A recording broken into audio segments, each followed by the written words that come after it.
ಮತ್ತೆ ಸ್ಟ್ರಾಂಗ್ ಆಗಿ ಕಮ್ಬ್ಯಾಕ್ ಮಾಡ್ತಾ ಇದ್ದೀನಿ ಅಂತ ಚಂದ್ರು ಅವರು ಅನೌನ್ಸ್ ಮಾಡಿದ್ದಾರೆ. ಅವ್ರದ್ದೇ production house RC studios launch ಆಗಿದೆ. ಅದ್ರ ಜೊತೆ 4 ಹೊಸ ಸಿನಿಮಾಗಳ ಟೈಟಲ್ ಕೂಡ ಲಾಂಚ್ ಆಯಿತು. 5ನೇದು ಕಬ್ಜಾ 2 ಬಂದೇ ಬರುತ್ತೆ ಅಂತ ನಂಗೆ ಗೊತ್ತಿತ್ತು. ಅದು ಸೇರಿ 5 ಟೈಟಲ್ಗಳನ್ನ ಆಡಿಯನ್ಸ್ ಗಮನಕ್ಕೆ ತಂದಿದ್ದಾರೆ. ಪ್ರೋಗ್ರಾಮ್ ಅಲ್ಲಿ ಚಂದ್ರನಿಗೆ ಕಲ್ಲು ಹೊಡೆಯುವ ಚಂದ್ರಯಾನಕ್ಕೆ ಅಂತ ನಿರೂಪಕ್ಕೆ ತುಂಬಾ ಚೆನ್ನಾಗಿ ಹೇಳಿದ್ರು. ಅದಕ್ಕೊಂದು ವಿಸಿಲ್ ಹೊಡಿತಾ. ಮೊದಲನೇದಾಗಿ ಫಾದರ್, ತಂದೆ ಮಗನ ಎಮೋಷನ್. ಟೈಟಲ್ ಡಿಸೈನ್ ಸ್ವಲ್ಪ ಡಿಫ್ರೆಂಟ್ ಆಗಿದೆ. ಕೆಂಪು ಬಣ್ಣ ವೈಲೆನ್ಸ್. ತಂದೆ ಮಗನ ಗ್ಯಾಂಗ್ಸ್ಟರ್ ಕ್ರೈಮ್ ಸಿನಿಮಾನ ಅಪ್ಡೇಟ್ಸ್ ಗಳಿಗೆ ಕಾಯ್ಬೇಕಾಗುತ್ತೆ. ಇದನ್ನ ಡೈರೆಕ್ಟ್ ಮಾಡ್ತಿರೋದು ರಾಜಾ ಮೋಹನ್. ಎರಡನೇದಾಗಿ ಡಾಗ್. ಟೈಟಲ್ ಹೇಳಿದಾಗೆ ಪೋಸ್ಟರ್ ಅಲ್ಲೂ ನಾಯಿ ಇದೆ. ನಾಯಿ ಅಂದ್ರೆ ನಿಯತ್ತು, ನಿರೀಕ್ಷೆ ಇಲ್ಲದ ಪ್ರೀತಿ.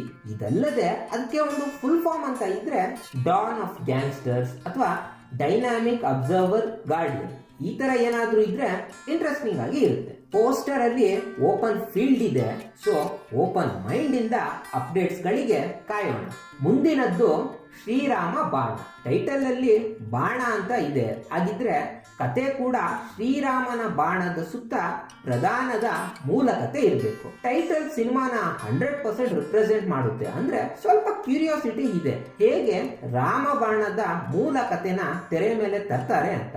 ಚರಿತ ಅಂತ ಇರೋದ್ರಿಂದ 100% ಮೈಥಾಲಜಿನೇ ಇರಬೇಕು ಅಂತ ಅನ್ಸುತ್ತೆ. ಕಾದು ನೋಡೋಣ.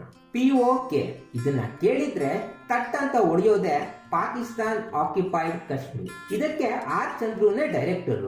ಇಂಥ ಕಾನ್ಸೆಪ್ಟ್ ಅಲ್ಲಿ ಸುದೀಪ್ ಅವ್ರನ್ನ ಪ್ರಾಪರ್ ಸೋಲ್ಜರ್ ಆಗಿ ಸ್ಕ್ರೀನ್ ಪ್ಲೇ ಅಲ್ಲಿ ತೋರಿಸಿದ್ರೆ ತುಂಬಾ ಥ್ರಿಲ್ಲಿಂಗ್ ಆಗಿ ಇರುತ್ತೆ. ಲೇಟೆಸ್ಟ್ ಅಲ್ದಿರ ಇದ್ರು final and last Kabzaa 2 war begins. Comments ಟ್ರಾಲ್ಗಳು ಕೂಡ ಶುರು ಆಗ್ಬಿಟ್ಟಿದೆ. ನಾನು R ಚಂದ್ರು ಅವರ ಜಾಗದಲ್ಲಿ ಇದ್ದಿದ್ರೆ ಖಂಡಿತವಾಗಿಯೂ ಕಬ್ಜಾ 2 ಡೈರೆಕ್ಟ್ ಮಾಡ್ತಿದ್ದೆ. ಯಾಕೆಂದ್ರೆ ಕಬ್ಜಾ 1 ಸಿನಿಮಾ ಮಾಡಿರೋದೇ ಪಾರ್ಟ್ 2ಗೆ ಲೀಡ್ ಕೊಡೋಕೆ. ಶಿವಣ್ಣ, ಸುದೀಪ್ ಮತ್ತೆ ಉಪೇಂದ್ರ ಇವರನ್ನ ಜೊತೆಯಾಗಿ ಸ್ಕ್ರೀನ್ ಪ್ಲೇ ಅಲ್ಲಿ ನೋಡೋದೇ ಒಂದು ರೋಚಕ. ಲ್ಯಾಂಡಿಂಗ್ ವೇಳೆ ಸಣ್ಣ ಕ್ರ್ಯಾಶ್ ಆಗೋದಕ್ಕೂ ಡಿಸಾಸ್ಟರ್ ಆಗಿ ಸರಿಯಾಗಿ ವರ್ಕ್ ಆಗ್ದಿರ ಇರೋದಕ್ಕೂ ತುಂಬಾ ವ್ಯತ್ಯಾಸ ಇದೆ. ಅದನ್ನ ಚಂದ್ರು ಅವರು ಒಪ್ಕೊಂಡು ಕಬ್ಜಾ 2ಗೆ ಇನ್ನಷ್ಟು ಪರಿಶ್ರಮ ಹಾಕಿ ಬರ್ತೀವಿ ಅಂದಿದ್ರೆ ತುಂಬಾ ಮೀನಿಂಗ್ಫುಲ್ ಆಗಿ ಇರ್ತಿತ್ತು. ಆದ್ರೆ ಅವರು ಆಗ ಮಾಡಲಿಲ್ಲ. ಕಬ್ಜಾ 1 ತುಂಬಾ ಸಮರ್ಥಿಸಿಕೊಂಡು ಮಾತಾಡಿದ್ರು.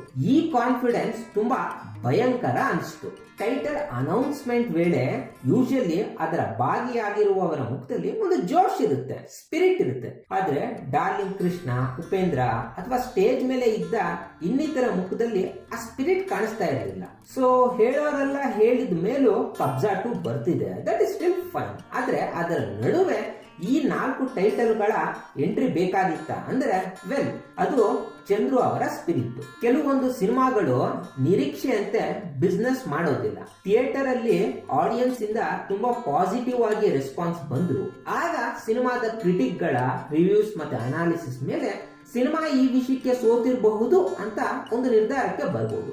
ಆದ್ರೆ ಕೆಲವು ಸಿನಿಮಾಗಳು ಸೋತಾಗ ಆಡಿಯನ್ಸ್ ಇಂದಾನೆ ಡೈರೆಕ್ಟ್ ಆಗಿ ಶಾರ್ಪ್ ಆಗಿ ಜಡ್ಜ್ಮೆಂಟ್ ಬಂದ್ಬಿಡುತ್ತೆ. ನಂತರ ಅದು ಟ್ರಾಲು ಆಗ್ತಾ ನಮ್ಮನ್ನ ಎಂಬ್ಯಾರೆಸ್ ಕೂಡ ಮಾಡಬಹುದು. ಅದನ್ನ ಒಪ್ಕೊಂಡ್ರೆ ಇಟ್ಸ್ ಆಲ್ವೇಸ್ ಬೆಟರ್. ಇನ್ಫ್ಯಾಕ್ಟ್ ಈ ತರ ಶಾರ್ಪ್ ಅಂಡ್ ಆನೆಸ್ಟ್ ಫೀಡ್ಬ್ಯಾಕ್ ನ ಡೈರೆಕ್ಟ್ ಆಗಿ ಆಡಿಯನ್ಸ್ ಗಳಿಂದ ನಾನು ಅಪ್ರಿಶಿಯೇಟ್ ಮಾಡ್ತೀನಿ. ಚಂದ್ರು ಅವರು ಕೂಡ ಅದ್ರ ಬಗ್ಗೆ ಸ್ವಲ್ಪ ಕನ್ಸಿಡರ್ ಮಾಡ್ತಾ ಆಕ್ಸೆಪ್ಟ್ ಮಾಡಿ ಲರ್ನ್, ಅನ್ಲರ್ನ್ ಮತ್ತೆ ರೀಲರ್ನ್ ಈ ಪ್ರೋಸೆಸ್ ಅಲ್ಲಿ ಮುಳುಗಿದ್ರೆ ತುಂಬಾ ಸಹಾಯ ಆಗುತ್ತೆ. ಒಬ್ಬ ಸಕ್ಸಸ್ಫುಲ್ ಡೈರೆಕ್ಟರ್ ಅಲ್ಲಿ ಈ ಪ್ರೋಸೆಸ್ ಆಗ್ತಾನೆ ಇರುತ್ತೆ. ಫೈನಲ್ ಆಗಿ ಹೇಳೋದಾದ್ರೆ ಸಿ ಫಾರ್ ಸಿನಿಮಾ ಅನ್ನೋ ಈ ಪ್ರಪಂಚದಲ್ಲಿ ಸಿ ಫಾರ್ ಕ್ರಿಸ್ತೋಫರ್ ನೋಲನ್ ಕೂಡ ಇದ್ದಾರೆ. ಹಾಗೆ ನಮ್ಮ ಸಿ ಫಾರ್ ಚಂದ್ರು ಕೂಡ.